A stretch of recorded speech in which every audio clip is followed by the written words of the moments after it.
Selamat siang. Di sini perkenalkan, nama saya Gali Sakat. Saya akan menjelaskan, menyebutkan dan menjabarkan apa itu tentang gerinda, lalu bagian-bagian atau komponen-komponen dari gerinda tangan.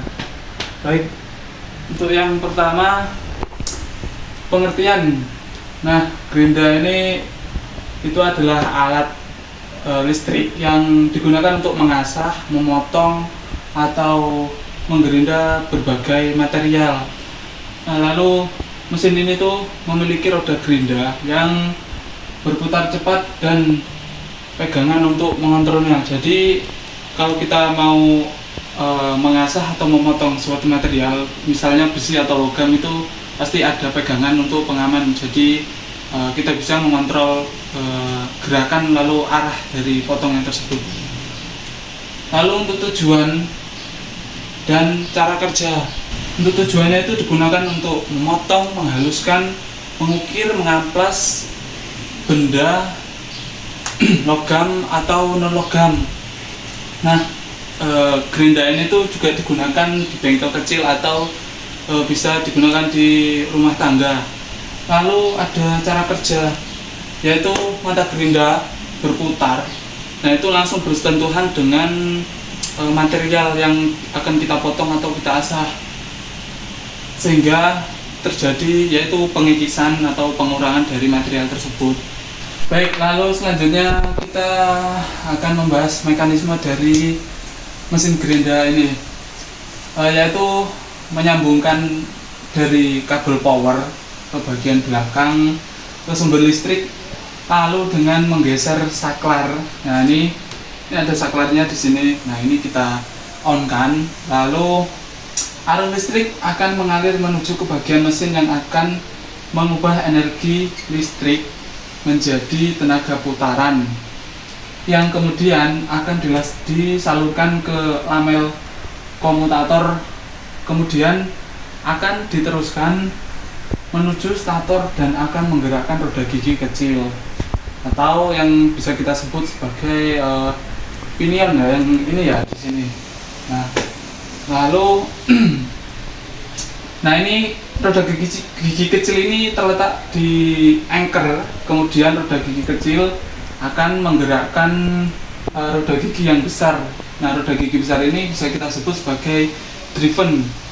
Nah, lalu driven ini yang sudah terhubung, lalu roda gigi besar akan memutarkan pisau gerinda. Jadi mekanismenya dari sini kita menyalurkan kabel pada listrik, lalu di on kan, ini sudah langsung hidup.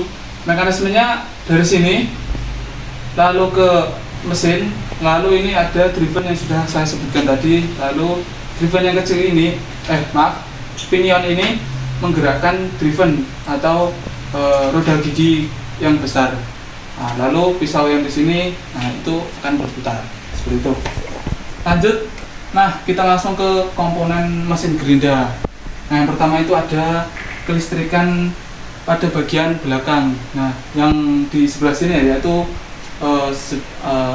kabel yang untuk mengalurkan arus listrik.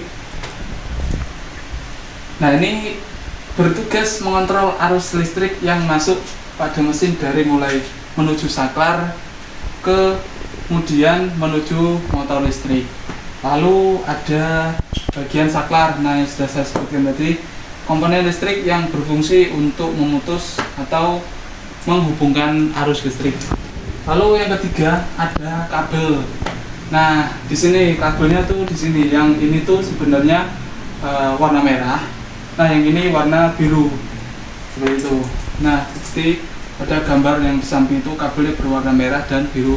Lalu yang keempat ada lamel komutator. Nah, ini tuh berfungsi menghubungkan arus dari kumparan stator menuju kumparan stator melalui sikat karbon. Nah, di sini ya. Ini ada sikat karbonnya yang di situ. Lalu selanjutnya ada lilitan atau kumparan dari rotor. Nah, lilitan ini disatukan, jika lilitan ini disatukan itu bisa disebut anchor atau armatur rotor. Lalu ada stator, bagian yang diam, sementara rotor adalah bagian yang bergerak. Jadi stator ini tuh dia tuh bendanya atau komponennya tuh diam. Jadi ini disalurkan dengan rotor. Nah, rotor ini yang bergerak pada fenomena pergerakan sebuah motor listrik. Nah, itu berfungsi sebagai wadah dari kumparan sehingga menghasilkan medan magnet buatan. Nah, lalu ada bearing atau lahir di bagian belakang di 7 ini ya, di sebelah sini.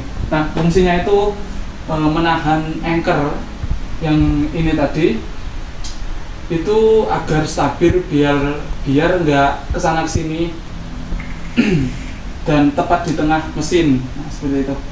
Komponen yang ke-8 yaitu sikat karbon atau karbon brush.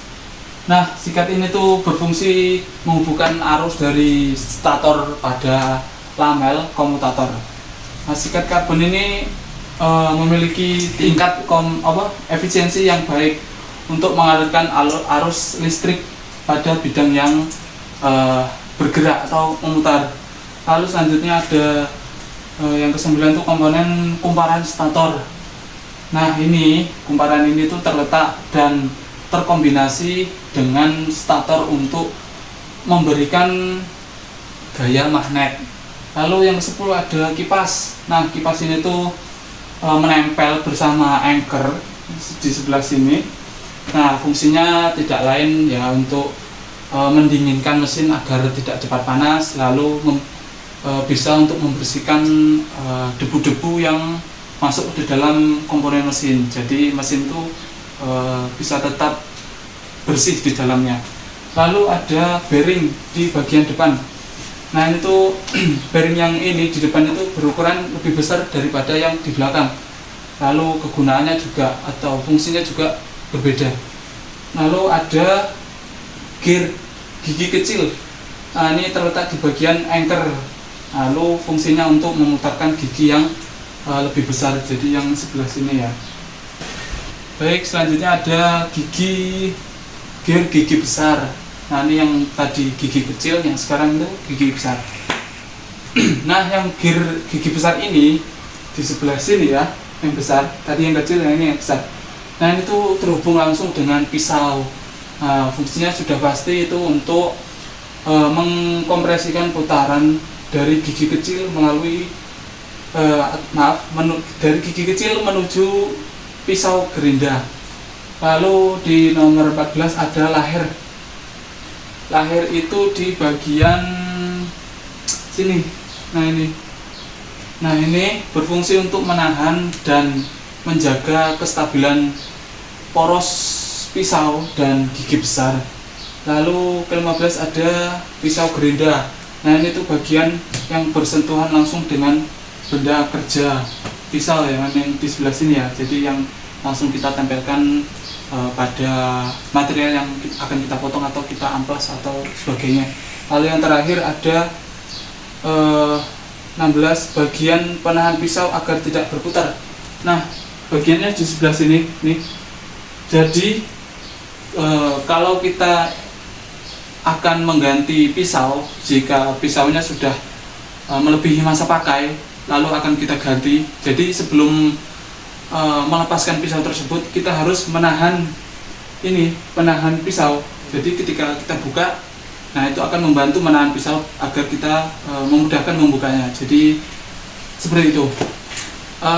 Baik, seperti itulah penjelasan dari saya mengenai komponen-komponen atau bagian-bagian dari mesin gerinda tangan.